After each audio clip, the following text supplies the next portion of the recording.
and the Texas Osages that have come out today to listen to the candidates. I appreciate the few minutes. I'm going to talk to you real quick about constitutional amendments. Since Osage Nation was formed in 2006, of course the first ballot was just to put members into the seats of chief and Congress and assistant chief. In 2010, the second election took place, and we had ballot questions on it. And then we had another election in 2012, and there were ballot questions on that. And I think in between there we had a special election just for ballot questions.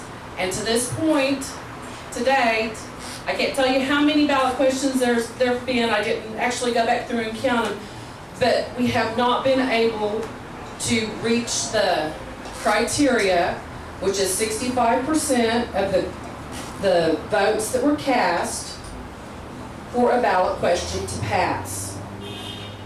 In my opinion, I think that we've been lacking on education about what the ballot question says. To date, the ballot questions have not been written. Actually, they might have been written, but they have not been approved by the election board. So I don't have the actual questions to hand out to you so you can look at them and understand them. But what I do have are all of the amendments passed by Congress that have the amendments to the Constitution in them. And I'm going to briefly run through what they are right quick. Congressman William Supernaw, Cuggy, and I'm not going to be verbatim, I'm just going to let you briefly know what his constitutional amendment will do. He wants to change the Constitution to say that Osage citizens have a right to membership. I haven't seen the question yet, but it will be on the ballot this election cycle. The second one is a constitutional amendment of Congressman Whitehorn, and it's kind of hard to explain, but it's about a supermajority. We have one piece of legislation right now that requires a supermajority to access funds in the $30 million that's set back in savings for the nation. What this amendment would do is it would take a supermajority vote to change any of the rules, and that will be installed in the Constitution. So anytime a supermajority has to be a vote of a supermajority has to be cast to change something or to access something, it will take one by Congress if we want to change rules to be able to do that. And the third one relates to the minerals estate, and that would be my constitutional amendment. In the Constitution, it states that the nation reserves, protects the minerals estate, protects the funds of the minerals estate for members of the Osage Nation, is what it says right now. I believe that's not correct language. I believe it protects for the Osage shareholders of Osage descent, and that's what my constitutional amendment will say.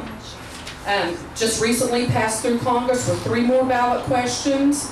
I'm hoping they're going to make it to the Attorney General in time to get the questions written and approved by the election board. But all of those, and they were submitted by Congressman Whitehorn, and all of those have to do with the threshold of lowering the threshold of a petition for initiative referendum, recall, and help me out, Raymond, I've lost your other piece of legislation. Constitutional amendments. And constitutional amendments to 25%, it's at 65 right now currently, right? From 65% to 25% of the voters that cast ballot in the last general election. So I just want to raise your awareness. It's my opinion that we need to educate the voters on what these questions say.